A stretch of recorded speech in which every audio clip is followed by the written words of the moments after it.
법륜스님, 행복명언 10가지. 우리 삶은 어떤 것이 좋다, 나쁘다, 잘나 말할 수 없어요.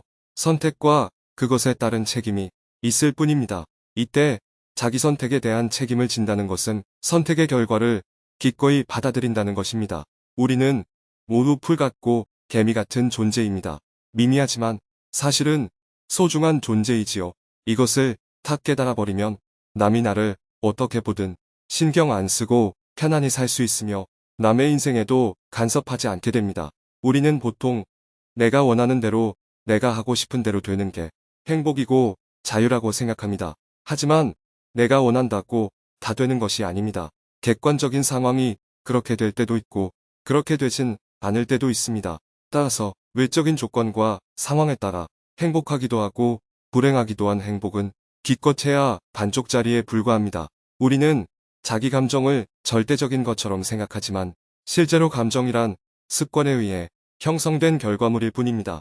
결국 습관이 나를 이끌고 가는 거나 다름없습니다. 습관이 우리의 운명을 결정짓는 겁니다.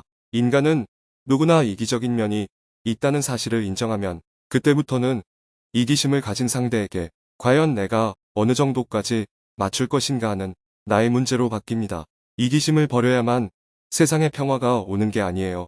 내가 이기적이듯이 상대도 이기적일 수 있다는 것을 이해하면 갈등이 크게 줄어듭니다. 부모 노릇도 자식을 위한 희생이라고 생각하면 굴레가 됩니다. 그러니 너를 위한 내가 이렇게 하고 있다는 생각을 버려야 자식 인생도 부모 인생도 다 행복해질 수 있습니다. 우리가 얼굴도 모르는 사람하고는 원수가 되는 일이 별로 없어요.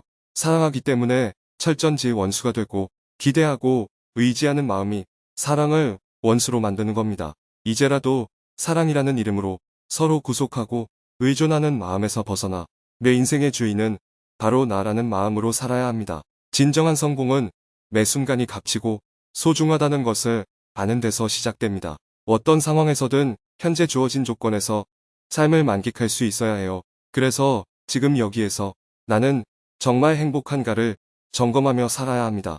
이런 관점을 갖고 인생을 산다면 어제도 성공하고 오늘도 성공하고 내일도 성공하는 삶을 살 수 있습니다. 모순된 현실을 극복하고 다 함께 행복해지는 길로 가려고 할 때는 나부터 먼저 해본다는 마음을 가져야 합니다. 남을 비난하기 전에 너부터 시작하면 삶의 희망이 보이고 의미가 생길 겁니다. 우리가 남을 돕는 마음을 내면 그보다 몇 배나 더 큰 행복이 나에게 돌아옵니다. 그런데 많은 사람들의 행복과는 내가 도움을 받는 쪽에 치우쳐 있습니다. 태어나면서 지금까지 얻는 것이 행복이라고 세뇌가 된 탓이에요. 하지만 받는 것을 행복으로 알고 살면 지금보다 더 경제적으로 훨씬 더 잘 살게 되어도 늘 밖으로 복을 구하게 되고 그러면 평생 정신적 빈곤함에서 벗어날 수 없게 됩니다. 법륜스님의 말은 동시대를 살아가고 있는 우리에게 수천 년 전 살았던 석가모니나 부처와는 다르게 지금 현실과 상황에 꼭 맞는 조언이라서 더욱 와닿는 부분이 있습니다. 스님의 말씀을 듣고 오늘도 활기찬 하루 보내십시오. 감사합니다.